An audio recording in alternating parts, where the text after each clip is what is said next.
ओम नमः शिवाय। दोस्तों आज के हमारे इस वीडियो में आपको बताएंगे शिव पुराण श्री रुद्र संहिता के चतुर्थ खंड के अध्याय 14वें की कथा, जिसमें शिवगणों का गणेश जी से विवाद बताया गया है। ब्रह्मा जी बोले, नारद, जब शिवगण अपने प्रभु भगवान शिव की आज्ञा पाकर द्वार पर पहुंचे और द्वारपाल बने गणेश जी को वहां से हट जाने के लिए कहा, परंतु जब गणेश ने हटने से साफ इनकार कर दिया और शिवगणों को डांटा फटकारा, तो वे भी गणेश से लड़ने लगे और बोले, ओ मूर्ख बालक, अगर तू अपने प्राणों की रक्षा करना चाहता है तो अभी और इसी वक्त महल के द्वार को छोड़कर यहाँ से चला जा, अन्यथा दंड पाने के लिए तैयार हो जा।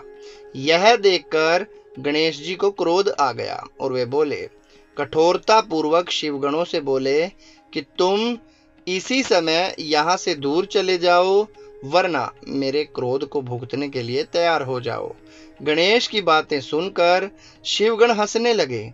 फिर द्वारपाल श्री गणेश को डांटते हुए बोले, मूर्ख, हम भगवान शिव के गण हैं और उनकी आज्ञा से ही तुम्हें यहाँ से हटने के लिए कह रहे हैं।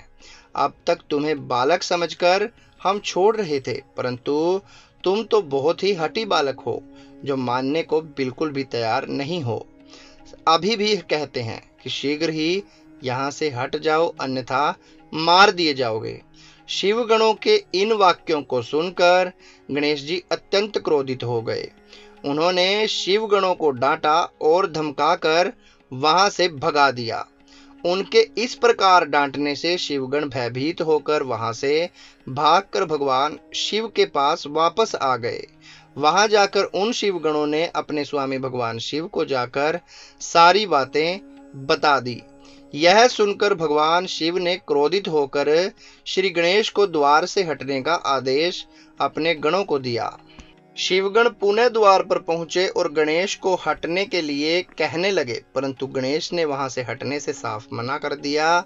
गणेश निर्भय होकर उन गणों से बोले कि मैं पार्वती का पुत्र हूं और तुम भगवान शिव के गण हो।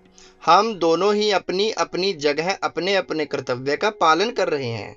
तुम शिव जी की आज्ञा मानकर मुझे द्वार से हटाना चाहते हो, परंतु मैं अपनी माता की आज्ञा मानते हुए उनकी बिना आज्ञा प्राप्त किए किसी को भी इस द्वार से प्रवेश करने की आज्ञा नहीं दे सकता। अतः मुझसे बार बार द्वार से हटने के लिए न कहो और जाकर अपने आराध्य स्वामी को इसकी सूचना दे दो। तब शिवगण भगवान शिव के पास गए और उन्हें सब बातों से अवगत करा दिया। भगवान शिव तो महान लीलाधारी हैं, उनकी बातों को समझ पाना अत्यंत कठिन है। यह सुनकर उन्होंने अपने गणों से कहा कि वह छोटा सा बालक अकेला तुम्हें डरा रहा है और तुम इतनी अधिक संख्या में होकर भी उससे डर रहे हो। जाओ, जाकर उससे युद्ध करो और उसे बंदी बनाकर द्वार के सामने से हटाकर ही मेरे सामने आना। तो दोस्तों, यहाँ समाप्त होता है अध्याय 14। कल फिर मिलेंगे आपको अध्याय 15वें के साथ। तब तक के लिए ओम नमः शिवाय।